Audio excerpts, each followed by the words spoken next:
श्रीमद राजचंद्र पत्रांक 572 भाग पहला तारीख 21/10/2000 श्री देवचंद भाई। नमो अर्यंताणम नमो सिद्धाणम नमो आयर्याणम नमो उवज्जायाणम नमो लोये सवसावणम नमो समय साराय स्वानुभूत्या चकास्ते चित्त स्वभावाय भावाय सर्वभावांतरचिले मंगलम भगवान वीरो मंगलम गौतमो गणी मंगलम कुंद कुंदार्यो जैन धर्मोस्तु मंगलम सर्व मंगल मांगल्यम सर्व कल्याण कारकम प्रधानम सर्वधर्माणम जैनम जयतु शासनम ओंकार बिंदु संयुक्तम नित्यम ध्यायन्ति योगिनो कामदम मोक्षदम चैव ओंकाराय नमो नमः। 200 नंबर की वचनावली कल पूरा हुआ ना। हमें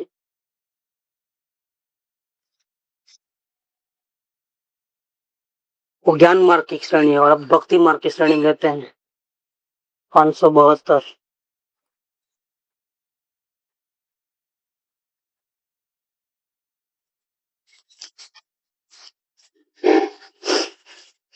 श्रीमद राजचंद्र वचनामृत पत्रांक 572। સર્વ વિભાવથી ઉદાસીન અને અત્યંત શુદ્ધ નિજ પર્યાયને સહજપણે આત્મા ભજે તેને શ્રી જીન ભગવંતે तीव्र ज्ञान दशा कही है। तो तीव्र ज्ञान दशा में क्या होता है? एकदम टॉप लेवल की साधना। टॉप लेवल की साधना जो होती है उसमें समस्त प्रकार के विभाव स्टॉप हो जाते हैं। पाप के पुण्य के सब आते हैं तो उदासीनता है। मुनियाज को आते हैं शास्त्र लिखने का भाव, अंदर में उपयोग नहीं रहता है तब। लेकिन खुशी नहीं होती है कि चलो मैं कुछ थीसिस लिखूं, लोग पढ़ेंगे, कई लोगों का उद्धार होगा और मेरा नाम रोशन हो जाएगा। उदासीनता है। भक्ति करने का भाव भी आता है जिनेंद्र भगवान के पास। जिनेंद्र भगवान की वाणी सुनने का भाव आता है। उदासीन, रसपूर्वक नहीं, खत्म। सर्व विभाव थी उदासीन અને અત્યંત શુદ્ધ નિજ પર્યાય ને मतलब वितरागी अवस्था, आत्मा में लीनता। शुद्ध निज पर्याय माने आत्मा में लीनता, वेदन के ऊपर वेदन, कितना प्रचुर स्व संवेदन, वो भी सहज पड़े, मतलब ऑटोमेटिक हो। हमको कोई प्रयत्न करना पड़े और फिर आत्मा में लीनता हो, ऐसा नहीं, ऑटोमेटिक। जैसे हम लोगों को राग द्वेष इजी हो गया है, घड़ी घड़ी में राग द्वेष हो जाते हैं, जरा कुछ हुआ कि राग द्वेष हो जाते हैं, ऐसे उनको वितरागता ऑटोमेटिक है। राग द्वेष कभी कभी मुश्किल से हुए, इसमें इस लेवल में तो द्वेष तो होता ही नहीं है। सब भक्ति के, सत्संग के, जिनेंद्र भगवान के ऐसे ही भाव आते हैं, शुभ भाव भी आते हैं, पाप के तो एक भी भाव नहीं। तो ऑटोमेटिक वितरागता है, ऑटोमेटिक वेदन है। वेदन के लिए हम ध्यान में बैठे और वेदन है ऐसा नहीं, मैं परमात्मा हूँ ऐसा करके शरीर से भिन्न करके बैठे सोच करके, और फिर उपयोग अंदर में जावे और फिर लीनता आवे, वेदन आवे, ऐसा नहीं। इनका ऑटोमेटिक चल रहा है। अत्यंत शुद्ध निज पर्याय ने सहजपणे आत्मा भजे तेने श्री जिन भगवंते तीव्र ज्ञान दशा कही है। ये साधना की ऊंची कोटि है, टॉप लेवल है। बस यहां से क्रॉस करेगा तो सीधा आर्यन परमात्मा बनेंगे। परमात्मा बनने से एक 2-4 समय पहले ही ये हालत होती है। कहते हैं कि जे दशा आया बिना कोई पण जीव बंधन मुक्त थाय नहीं। ऐसी दशा नहीं आएगी तब तक जीव चार गति के भ्रमण से छूटेगा नहीं। एवो सिद्धांत श्री जी ने प्रतिपादन કર્યો છે જે અખંડ સત્ય છે। ऐसा भगवान की दिव्य ध्वनि में ये बात आई है, सिद्धांत बताया है। मैं मोक्ष दे दूंगा, मैं तुझे यहाँ पहुंचा दूंगा, ये बात नहीं। ऐसा ही वस्तु का स्वरूप बता दिया है जो अखंड सत्य है। मतलब किसी के कहने से कोई सत्य बदलता नहीं है। अभी हैदराबाद के बदले हम उसको बोले इंदौर है, तुम कोई नशे में आकर के बोले ये तो इंदौर है, तो ऐसा कोई बदलने वाला नहीं सत्य। ऐसे साधना की ऐसी ऊंची कोटि जो है भगवंत ने प्रणुपणा की है, सिद्धांत जाहिर किया है, वो सिद्धांत के विरुद्ध दूसरा कोई जितनी बातें करो सब असत्य है, सत्य नहीं है, यही सत्य है। कोई जीव थी एक गहन दशा नो विचार થઈ શકવા યોગ્ય છે। उस दशा में पहुंचना बहुत मुश्किल बात है, बहुत साधना चाहिए, लेकिन विचार करने के लिए भी ऐसी दशा होगी, ऐसा विचार करने के लिए भी कोई योग्यता चाहिए। सबको ये मालूम नहीं पड़ता है कि ऐसा ज्ञान दशा होती है, विचार भी नहीं कर सके, ऐसा भी होता है क्या? ऐसी भी साधना होती है क्या? किसी को विचार भी नहीं आता है, ऐसी ऐसी स्थिति की कल्पना भी किसी को नहीं होती है। कोई जीव थी मतलब महान भाग्य से किसी जीव को ऐसी ऊंची ज्ञान दशा होती है जिसका विचार भी आता है। अनुभव तो कब वहां पहुंचेंगे तब होगा, इसके पहले विचारणा होती है ना, प्लानिंग, तो प्लानिंग भी सब जीव नहीं कर सकते, इतनी ऊंची दशा है वो। कोई जीव थी एक गहन दशा नो विचार થઈ શકવા યોગ્ય છે, क्यों सब लोग नहीं कर सकते? ऐसी साधना की उत्कृष्ट बात जो है, भले अनुभव नहीं कर सके लेकिन सोच तो सके, लेकिन ये भी सोचना भी सभी मुमकिन नहीं है। ऐसा क्यों? कम से कम हम बुद्धि वाले हैं तो वो बैठा तो सकते हैं ना कि ऐसा ऐसा होगा, बाद में हम साधना में आगे बढ़ेंगे तो फिर आगे ये भी चीज एक आएगी। जैसे दिल्ली पहुंचेंगे तो पहले आगरा मथुरा इस सब स्टेशन आते हैं, जैसे हम भगवान बनेंगे तो इसके पहले ऐसी एक ज्ञान दशा बनेगी, ऐसी साधना ऊंची होगी, कम से कम विचार तो आवे। बोले ये विचार भी सभी जीव नहीं कर सकते हैं, कोई के जीव थे, कोई जीव को ये भाव आता है। ऐसा क्यों? कारण क्या है? કેમ કે અનાદિ થી અત્યંત અજ્ઞાન દશા थी આ જીવે પ્રવૃત્તિ કરી છે। જીવને આજ तक जो प्रवृत्ति की है अब तक की, वो अज्ञानता वश अनादि से अत्यंत अज्ञानता से राग द्वेष उठा पटक हेरा फेरी वाले प्रवृत्ति की है। और वो प्रवृत्ति कैसी है? जो तीव्र ज्ञान दशा में वहां राग द्वेष का अंश भी नहीं है, प्रचुर स्व संवेदन सहित वितरागी आनंद सहित उत्कृष्ट शुद्ध अवस्था है, साधना की ऊंची कोटि। तो दोनों का मेल नहीं जमता है। हम जहाँ खड़े हैं उससे बिल्कुल ऑपोजिट स्थिति है। हमको हमारा मालूम है कि कोई जरा भी कुछ अपने बारे में जैसा वैसा बोल लेता है तो मुंह अपना गिर जाता है। जरा भी अपने को जहाँ संयोग हम माने वहाँ कुछ भी गड़बड़ हुई तो अपने को तकलीफ हो जाती है, हमारी बात मालूम है, लेकिन वो दशा हमको अनुभव में नहीं है, इसलिए हमको पता भी नहीं चलता है। और अनादि से अत्यंत अज्ञान दशा थी इस जीव ने प्रवृत्ति की है। जो हम प्रवृत्ति में रुके हैं, जो जिस माहौल में हम हमारा संस्कार पड़े हुए हैं, राग द्वेष क्रोध मान माया लोभ आदि मोह के संस्कार पड़े हैं, ये मोह वाली जो प्रवृत्ति करते हैं, मेरा तेरा अहंकार वाली प्रवृत्ति, मेरा तेरा वाली प्रवृत्ति, ऐसी प्रवृत्ति एकदम झूठी है, झूठ असत्य है। जैसे कि मैं खाना खाता हूँ तो मैं ऐसा मानू कि मैं खाना खा रहा हूँ, असल में असत्य है, झूठ बोल रहे। खा रहा है तो खाते खाते बोल रहा है कि मैं देखो रोटी खा रहा हूँ, चबा रहा हूँ, सही बोल रहा है गलत बोल रहा है, असत्य है, मानने में नहीं आवे क्योंकि रियल तो दिख रहा है, रियल फैक्ट दिख रहा है कि वो रोटी हाथ में से उठा रहा है, खा रहा है। हम उसको कैसे झूठी माने कि नहीं झूठी है? अगर मैं खा रहा हूं ऐसा माने तो झूठी है, मैं सुन रहा हूं कान से झूठा है, मैं आंख से देख रहा हूं झूठा है। आत्मा का ज्ञान काम करता है हर एक के पीछे, ये आंख का काम नहीं है देखना, ज्ञान का काम है। ज्ञान आंख के माध्यम से देखने का काम करता है। जैसे बिजली होती है तो बिजली से पानी गर्म भी होता है, और बिजली से फ्रिज में बर्फ भी जमती है। देखो उल्टा है ना, अभी वही बिजली है ना, करंट वही का वही है। ऐसे वही ज्ञान जो अंदर में है भगवान में, वही इसके द्वारा आंख के द्वारा वो देखे, कान के द्वारा सुने, लेकिन कान नहीं सुनता है, आंख नहीं दिखती है। क्या जीभ पे स्वाद चखने का काम ज्ञान करता है, जीभ नहीं करती है। तो अच्छा सो टेस्ट आया मुझे, बिल्कुल गलत बात है। अच्छा टेस्ट का ज्ञान हुआ है, टेस्ट में मुझे बुखार आया है, बिल्कुल गलत बात है। शरीर गर्म हुआ है, उसका ज्ञान हुआ है। तो ये हम जो प्रवृत्ति करते हैं उसमें हम वास्तव में जैसी प्रवृत्ति करते हैं वैसा हम अपने को मान लेते हैं कि हमने ऐसा किया है, हम कर सकते हैं, हम कार चला सकते हैं, ड्राइविंग कर सकते हैं, इधर का वस्तु इधर रख सकते हैं, मानते हैं। होता कुछ भी नहीं है। जो मानना होता है सब असत्य है।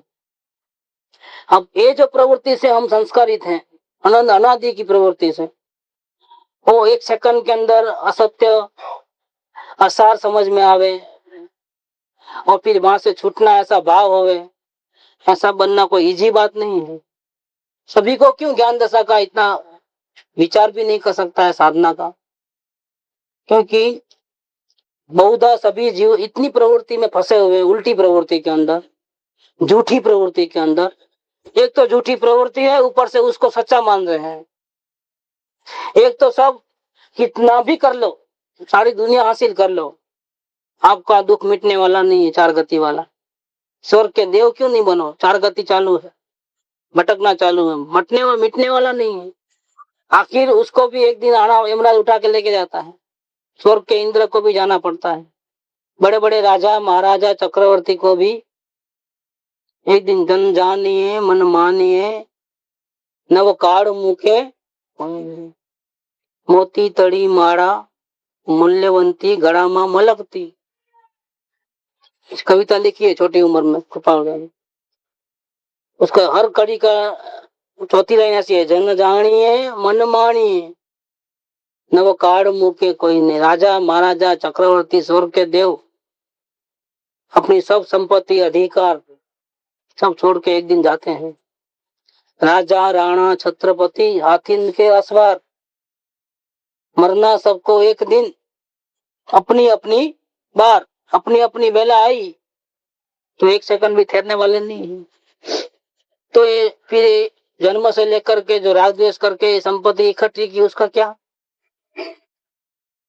इकट्ठी करने में जो पाप किया, अगर अपने को भोगने में आती हो, या हम सुरक्षित रख सकते हैं उसको संभाल के, गड्ढा खोद करके अंदर कहीं किसी को नहीं मालूम पड़े ऐसा रख सकते हैं, फिर वो अपने उपयोग में आती हो, हम कभी भी कहीं भी ये दुनिया छोड़ के जावे तो साथ में आती हो, तो कोई बात नहीं है। लेकिन ऐसा बनता नहीं है। कभी भी ये संयोग हुआ है, भले वो पाप करके आया हो, लेकिन संयोग का वियोग कभी भी एनी मोमेंट आपकी इच्छा हो न हो जाता है। इसीलिए सारी प्रवृत्ति कैसी है? झूठी है, असार है, सार नहीं है। हम समझेंगे बैंक बैलेंस जमा रखें, भविष्य में बूढ़े रहेंगे तो काम आएंगे, बच्चों को अच्छा रखें क्योंकि हमारे एक ही आधार है, हम बुढ़ापे में वही देखने वाले हैं, बच्चे क्या करेंगे क्या मालूम है। नहीं, कई माँ बाप तो दुखी होते हैं ना, कोई संभालने वाला नहीं, ऐसा है ना।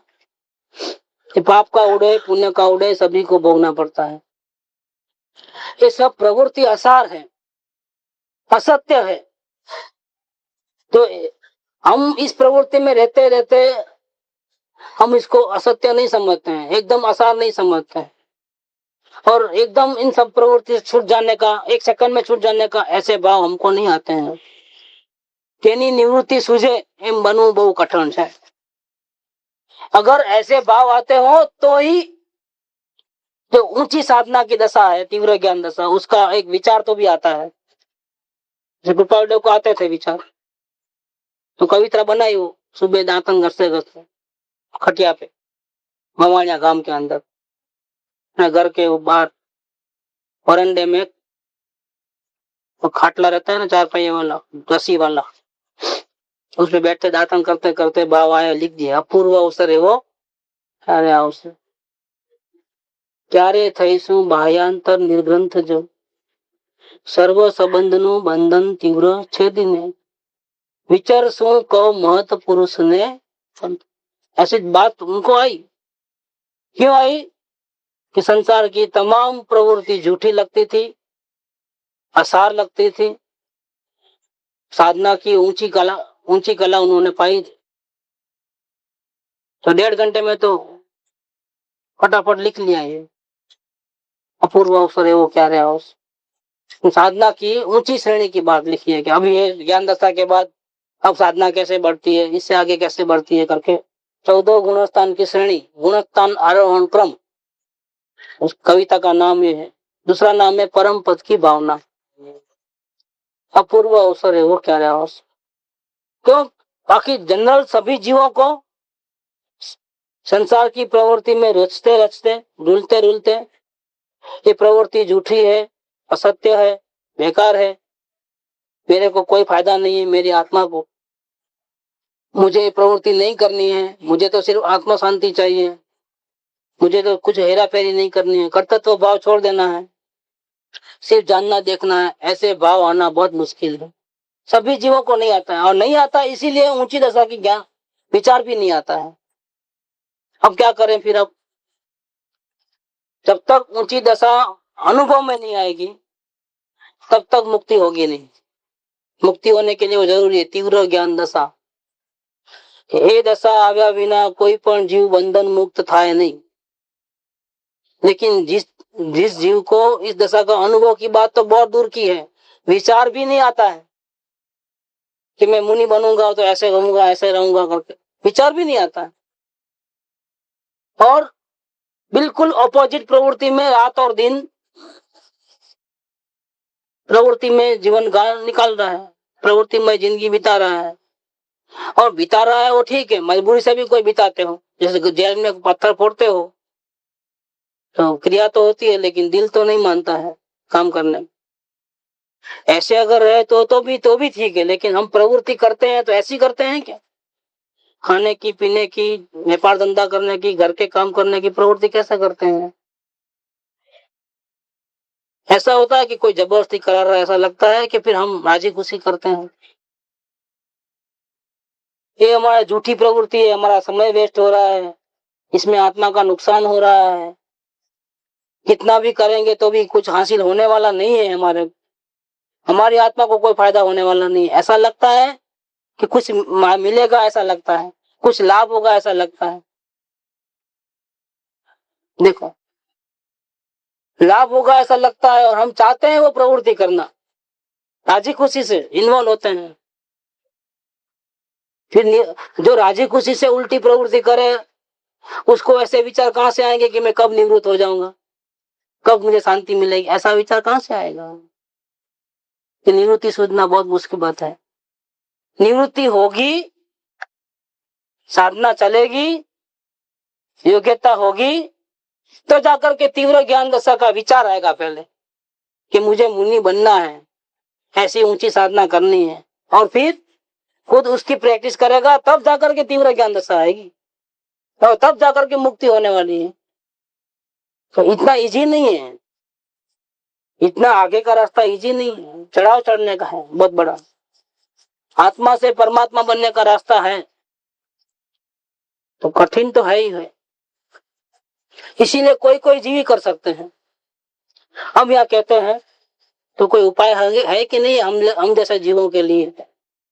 अनादि से जो उल्टी प्रवृत्ति कर रहे हैं, राजी खुशी से कर रहे हैं, कि अगर हमको मुक्ति चाहिए तो मिल सकेगी कि नहीं मिल सकेगी?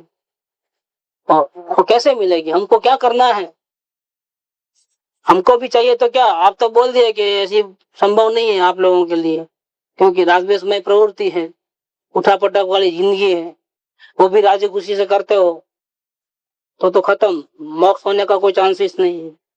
मोक्ष किसको होता है?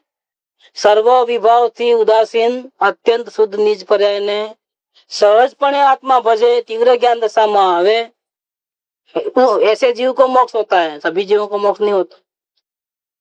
फिर हम जैसे जीवों का क्या? संसार की अनेक प्रकार की प्रवृत्ति में फंसे हुए, उनका क्या?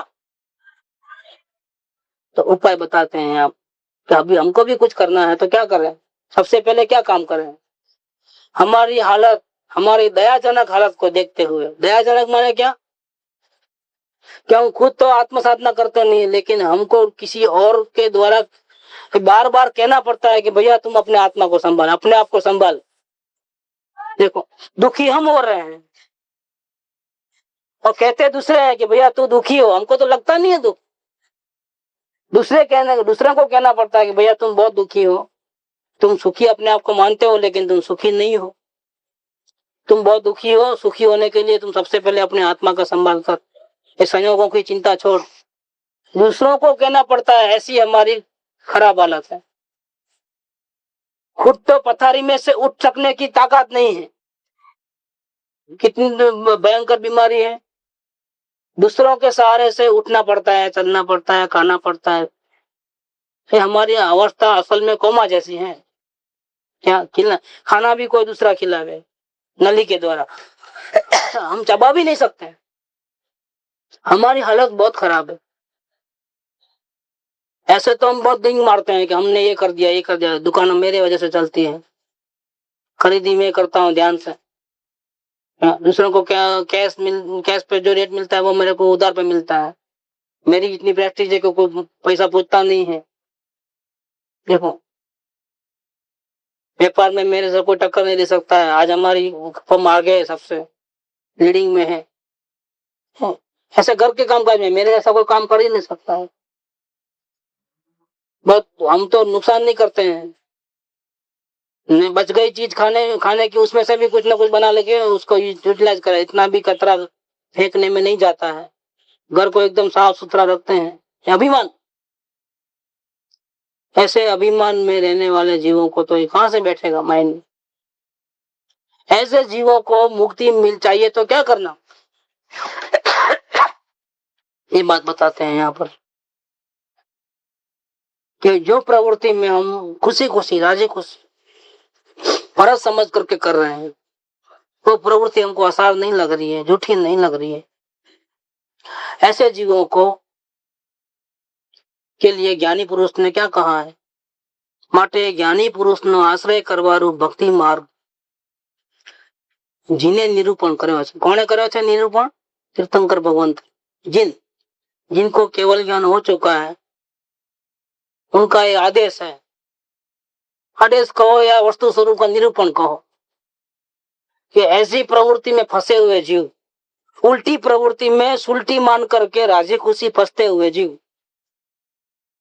उनको इस मोक्ष मार्ग में लाना तो बहुत मुसीबत।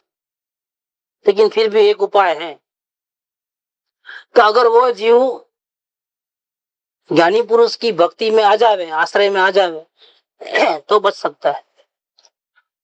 अपनी बुद्धि चलाएगा तो नहीं बचेगा, लेकिन ज्ञानी पुरुष की बुद्धि के अनुसार, आज्ञा के अनुसार चलेगा, भक्ति में चलेगा तो बच जाएगा। तो उसका सुधारा हो सकता है, बाकी सुधारा होने का सवाल नहीं है। क्योंकि मुक्ति का मार्ग बिल्कुल दुनिया के सिद्धांतों से विरुद्ध है। यहाँ कुछ करे बिना तो चलेगा नहीं, कुछ तो करना ही पड़ेगा। कोई खाना मुंह में डालने वाला नहीं है, चबाना भी पड़ेगा अपने को। क्या बहुत तो मुंह में डाल देंगे, चबाना तो अपने को ही पड़ता है। क्योंकि वितराग का मार्ग ऐसा है, कुछ करना नहीं है, डरना नहीं है, नहीं करना ऐसा भी नहीं, करना ऐसा भी नहीं, सिर्फ जानना देखना।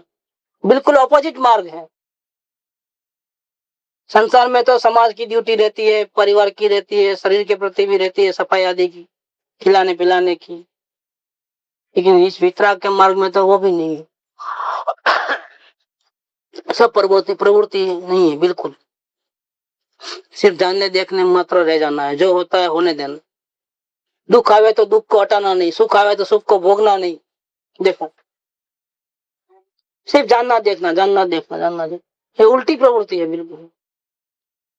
ये प्रवृत्ति के लिए हम आदि नहीं है। हम अगर करने जाएंगे तो बहुत डिफिकल्ट हो जाएगा। शुरुआत में तो बहुत मुसीबत है, अवलोकन करना इतना इजी नहीं है। माटे ज्ञानी पुरुष नो आश्रय करवारू भक्ति मार्ग, तो 200 नंबर की वचनावली थी, वो ज्ञान मार्ग था।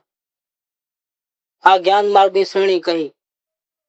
ये जो बात कह रहे हैं वो भक्ति मार्ग की बात कर रहे हैं। उसमें ही भक्ति की बात तो थी, जो के ज्ञानी भक्ति इच्छता નથી, परंतु मोक्षाभिलाषी ने भक्ति કર્યા वगर ज्ञानी पुरुष નો उपदेश परिणाम तो नहीं। और यहाँ कहते हैं कि आप एकदम बदल नहीं सकते हो, तो आपके लिए कंपलसरी है कि सबसे पहले ज्ञानी पुरुष के चरणारविंद में चले जाओ, वो जैसा बोले ऐसा करना है। हमारी बुद्धि ना कहती है कि नहीं ऐसा मत करो। तुम इतने होशियार होकर के क्यों गिरते हो उनके चरण में, क्यों उनकी बात मानते हो? नहीं, मैं वो दुनियादारी में व्यवहार में होशियार होऊंगा, लेकिन इस मार्ग में तो मैं बिल्कुल अनजाना हूँ, मुझे कुछ नहीं मालूम। मुक्ति का मार्ग में जानता ही नहीं हूँ कुछ, इसलिए हमको तो हाथ पकड़ने वाला चाहिए। तो માટે જ્ઞાની પુરુષનો આશ્રય કરવાનું ભક્તિ માર્ગ जिन्हें निरूपण કર્યો છે कि भगवंत ने सत्पुरुष कहेंगे तो फिर प्रॉब्लम आ जाएगा, वापिस वही प्रॉब्लम। तो अपने मुंह से बार बार ऐसा कहते हैं तो जरूर पूजा कराने का भाव है, लेकिन ये मार्ग की प्रकाशना निरूपण किसने की है? जिन भगवंत ने कही है कि अगर आप जो प्रवृत्ति करते हो रागद्वेष में, उठापटक वाली, मेरा तेरा वाली, अहंकार वाली, वो प्रवृत्ति आप राजी खुशी से करते हो तो आपके लिए तो एकदम से मुक्ति के मार्ग में आना बहुत मुश्किल है। आप तो ही इसमें प्रवेश कर सकते हो अगर किसी प्रत्यक्ष ज्ञानी पुरुष के चरणारविंद में आपका रहो, आप वहां चरणों में उनकी हर आज्ञा को उठाओ तो ही, बाकी नहीं हो सकता है। માટે જ્ઞાની પુરુષનો આશ્રય કરવાનું ભક્તિ માર્ગ જીને નિરૂપણ કર્યો છે કે જે ભક્તિ માર્ગ કે જે માર્ગ આરાધવાથી, એની આરાધના કરવાથી સુલભપણે જ્ઞાન દશા ઉત્પન્ન થાય છે। देखो भक्ति मार्ग की आराधना करने से फायदा क्या? भक्ति मार्ग की आराधना हम किस लिए करें? क्यों हम भक्ति करें किसी और जीव की? भाई वो ऊंचा होगा तो है, तो हम भी तो शक्ति से परमात्मा है, कि हम क्यों भक्ति करें? कि भक्ति करने से तुमको फायदा है। जितनी भक्ति तुम्हारी बढ़ेगी उतना संसार से रस टूटेगा और आत्मा का स्वरूप समझ में आएगा और पुरुषार्थ भी चलेगा और एकदम आसानी से ज्ञान दशा उत्पन्न हो जाएगी। आत्मा की अनुभूति करना है, तुम खुद कर लो, भले 24 घंटा बैठे रहोगे ना ध्यान लगा के, महीना भर का उपास करके कोने में बैठे रहोगे ना कोई गुफा में, तो भी नहीं होने वाला है वो काम। एक सत्पुरुषनी આજ્ઞાનો આરાધક અંતર્મુહૂર્તમાં પણ केवल ज्ञान पामे, तो सुलभता से ज्ञान दशा उत्पन्न हो जाएगी। बस ज्ञान दशा उत्पन्न हुई तो फिर तीव्र ज्ञान दशा का विचार आएगा। तीव्र ज्ञान दशा का विचार ज्ञान दशा में आता है, वो भी बहुत साधना करने के बाद आता है। तो ज्ञान दशा आने के बाद ही तीव्र ज्ञान दशा का विचार आता है और बाद में आगे पुरुषार्थ करने पर परिणमन आता है, तब जाकर के मुक्ति होती है। अभी तो ज्ञान दशा का ही ठिकाना नहीं है, अभी तो अज्ञान दशा है और प्रवृत्ति सब हमारी ड्यूटी है, ड्यूटी लग रही है, रस पूर्वक करते हो प्रवृत्ति। मैं नहीं करूंगा तो कौन करेगा, और ऐसे ही बैठ जाऊंगा तो नुकसान हो जाएगा। जैसा कि उसका कुछ जाता है, खाली हाथ आया था, कुछ लेके आया था, फिर मिला पुण्य के उड़े से, थोड़ी अपनी मिला पुण्य के उड़े से, लगता क्या है अपनी होशियारी से मिला, तो अब मैंने उसने हासिल, मैंने कमाया है, और वो जाता है तो कितना तकलीफ होती है, कितनी तकलीफ होती है। मेरे को ध्यान देना चाहिए था, ध्यान नहीं दिया तो ऐसा हुआ, अब से ध्यान रखूंगा, नहीं जाने दूंगा। अरे तुम लाख ध्यान रखो ना, उसके संयोग का वियोग उसके टाइम पे होने ही वाला है। अपना टाइम वेस्ट कर रहे हो, बाहर की तेरी फिल्म उतर गई है, बर्थ से लेकर के डेथ तक श्वास तेरे गिने गए हैं। कितना सांस कितने लोग है ना, तो गिनती में है। तेरा कुछ चलने वाला नहीं है, इधर की कड़ी इधर नहीं रख सकते हो। अभिमान कर लो जितना करना है इतना, और दुखी हो ना फिर बाद में, लेकिन चलने वाला तो नहीं है कार्य। तो ऐसे अभिमान में जिंदगी गई तो दुर्गति में जाओगे, ऐसे अभिमान में रहो। बाकी होता क्या है अपने से? कुछ भी नहीं होता है, अपना सिर्फ टाइम वेस्ट कर रहे हैं, ड्यूटी। ध्यान नहीं देंगे तो नुकसान हो जाएगा। वो नुकसान को बचाने के लिए, भैया नुकसान होगा तो तुम लाए भी नहीं थे ना। रास्ते में कोई किसी की पॉकेट गिर गई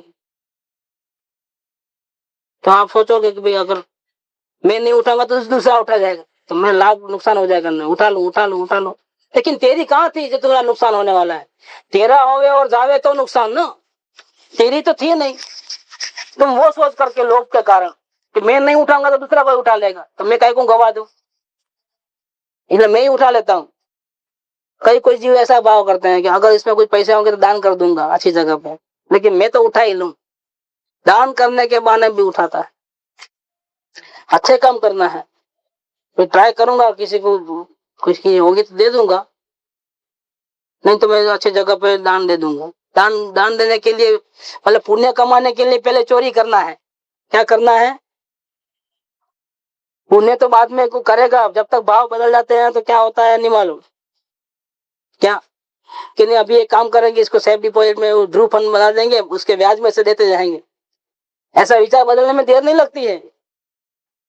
जीव को लोभ वृत्ति जो है, लेकिन पुण्य के विचार से भी लिया तो पहले क्या किया? पुण्य करने के लिए भी पहले क्या किया? पहले चोरी की, अपनी चीज नहीं थी उठाई। ऐसे ऐसे परिणाम होते हैं जीवों के। जीवों के परिणाम बहुत विचित्र है। परिणाम का फल जीव को भोगना है। तो फर्ज समझ करके ध्यान नहीं दूंगा तो नुकसान हो जाएगा। भाई तेरा क्या था जो नुकसान होगा? तुम क्या लाए थे, क्या लेके जाने वाले हो? रोने धोने की क्या जरूरत है? संयोग था, वियोग हुआ। ये तो ठीक है कि वो चीज चले गई।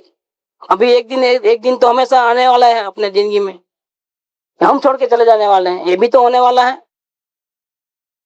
अच्छा हुआ कि संपत्ति जिस पे हम मोह करते थे वो अभी चले गई, तो हमारे को एक अवसर मिला वैराग्य का। जिनको हम अपना मानते थे, जिनके कमाने के लिए हमने इतना प्रवृत्ति भाग दौड़ की, खाया भी नहीं बराबर सुख से, शांति से, चैन से खाया पिया भी नहीं, धूप में बारिश में बहुत मेहनत किया, उधर उधर एक झटके में सांप हो गए। हम कौन रक्षा करने वाले हैं?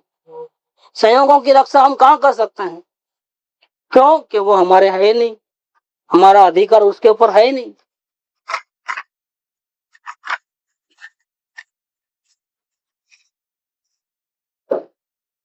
तो एक जो प्रवृत्ति उल्टी चल रही है हमारी, वो झूठी लगे, निवृत्ति सूझे, ऐसा बनता नहीं है। इसीलिए सबसे पहले जो बेसिक फाउंडेशन है, बेसिक फाउंडेशन कि हम वर्तमान में जो कर रहे हैं वो दुखदाई लगे हमारे, हम वर्तमान में जो भी कर रहे हैं उसमें हमारे आत्मा का बहुत नुकसान हो रहा है ऐसा लगे हमारा।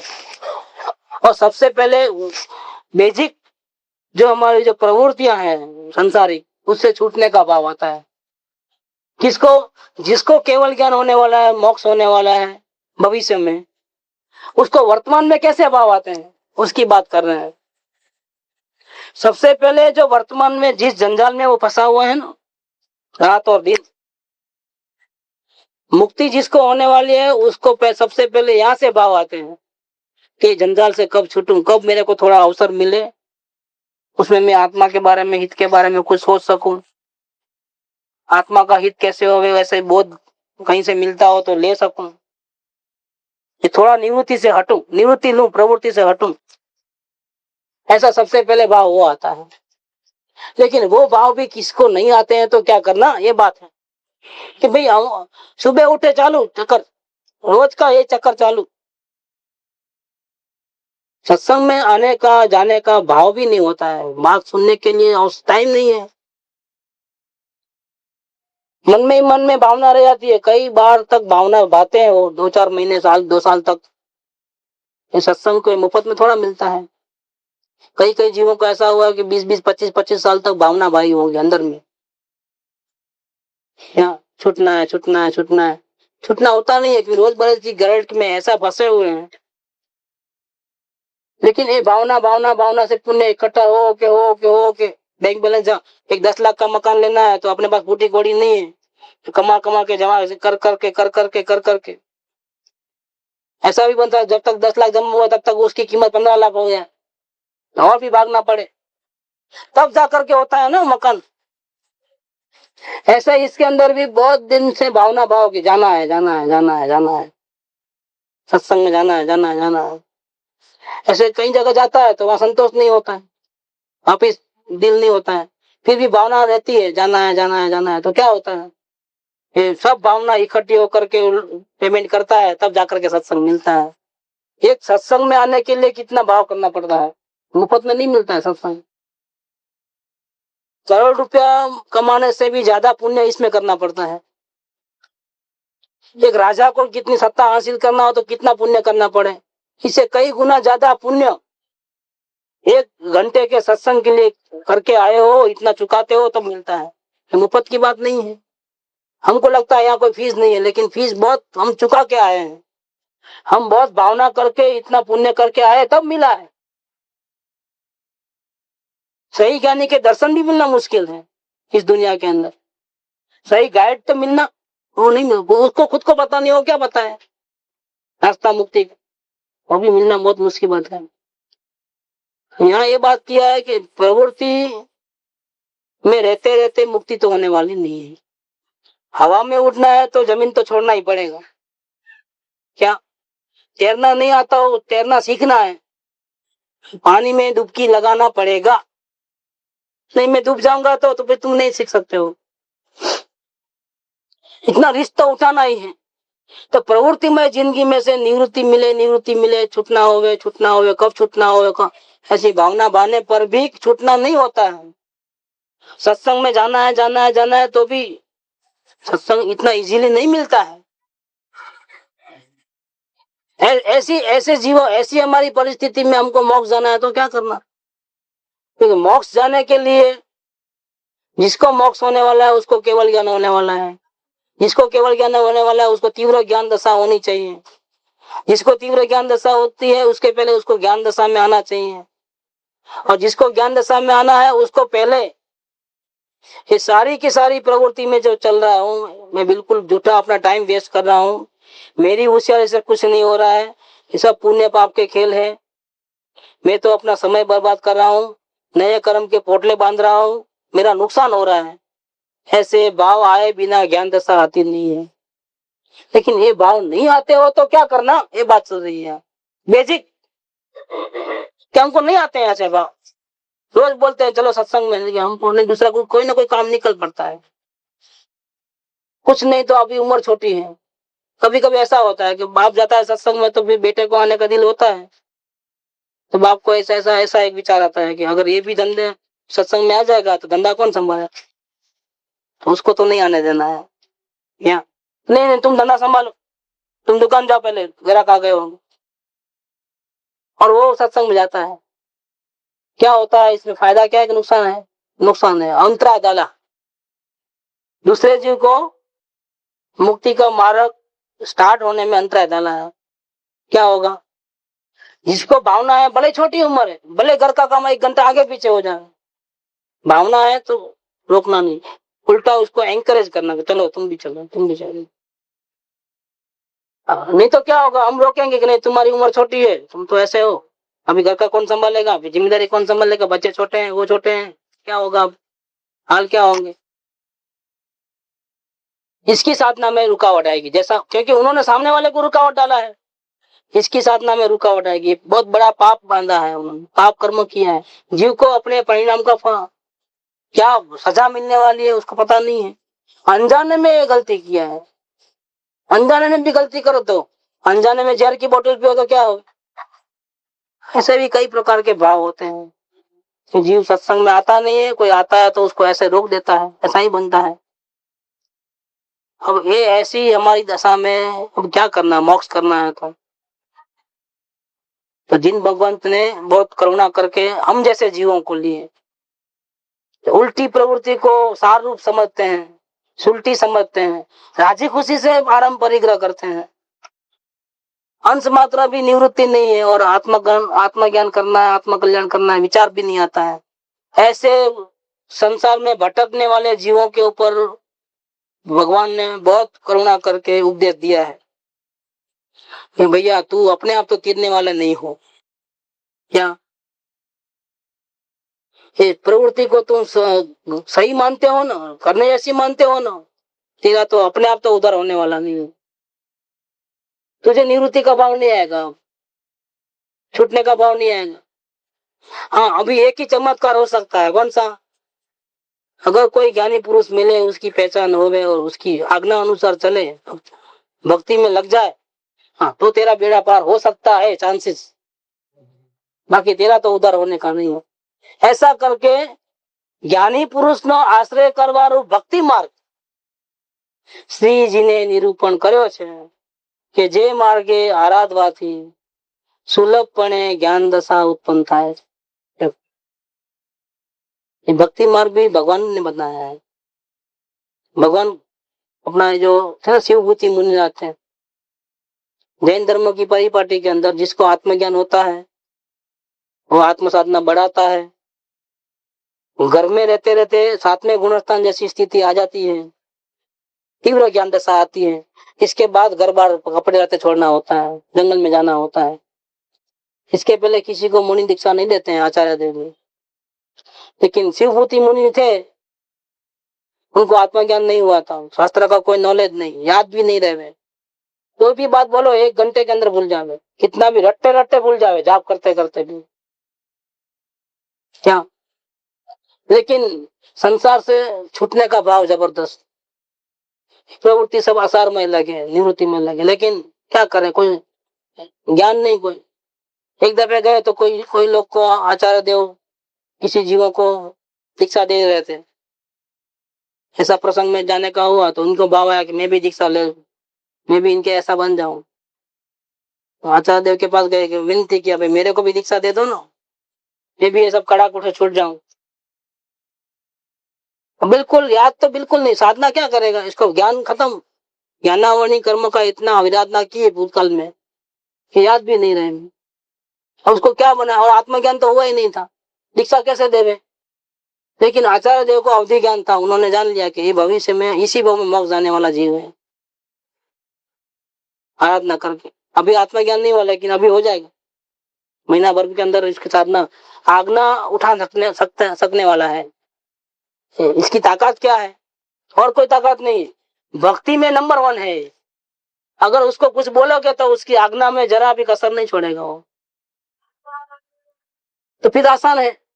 तो उनको आत्मज्ञान नहीं होने पर ही मुनि बना दिया।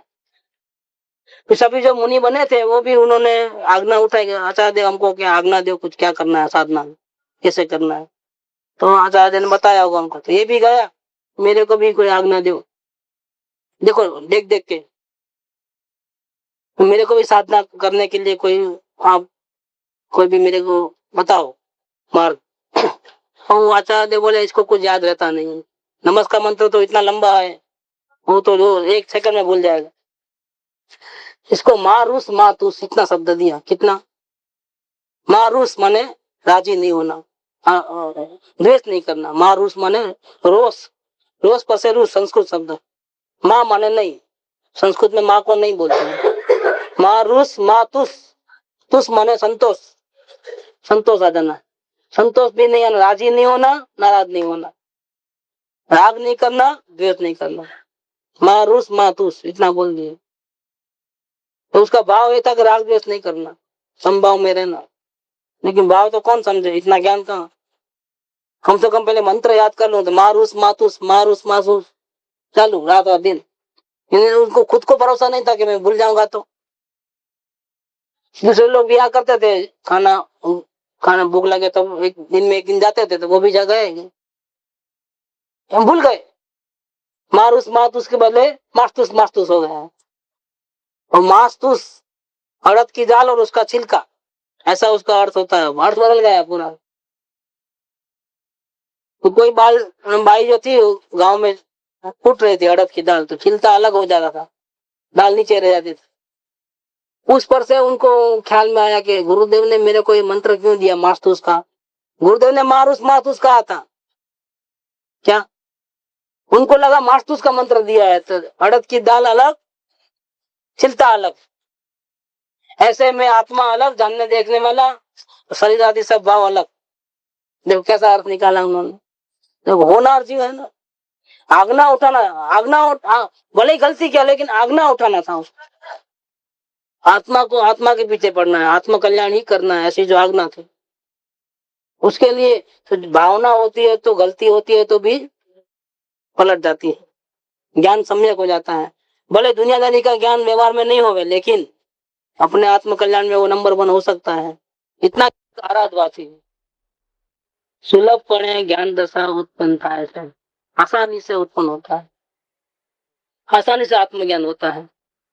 इसीलिए श्री जी ने हम जैसे प्रवृत्ति में जीवों को, प्रवृत्ति में फंसे हुए जीवों को ज्ञानी पुरुष का आश्रय करने रूप भक्ति मार्ग निरूपण किया है। अब आगे के पोर्शन में तो भक्ति मार्ग भी सबको चाहिए कि मेरे को भक्ति, तो भक्ति आती नहीं है। तो भक्ति इजीली हमारे में अंदर में प्रवेश करे, करनी ना पड़े, हो जाए। करनी पड़े तो गड़बड़ है। भक्ति करने वाले को अगर कर तो वो रह जाए, मैंने इतनी भक्ति की, तो भी प्रॉब्लम है।